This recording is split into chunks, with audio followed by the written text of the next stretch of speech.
Hello, students. In this video, we're exploring some key geometric shapes like triangles, quadrilaterals, and circles. A triangle is a simple yet important shape with 3 sides, 3 angles, and 3 vertices. One cool thing about triangles is that the sum of their angles is always 180 degrees.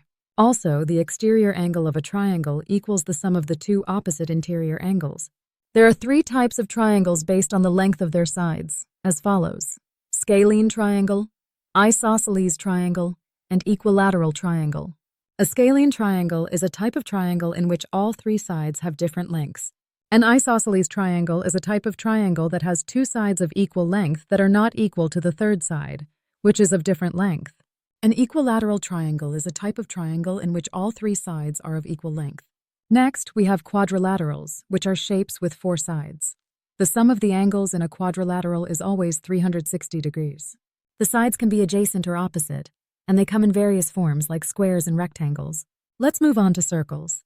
A circle has a center and a constant distance from the center to any point on the circle, called the radius. The distance around the circle is known as the circumference, and the longest chord in a circle is the diameter, which is twice the radius. Now for a quick question. What's the sum of the angles in any triangle? Share your answer in the comments below. The complete curriculum for Class 6 is available on our channel. Check out all the links provided in the description below. Please make sure to like, share, and comment for more such videos.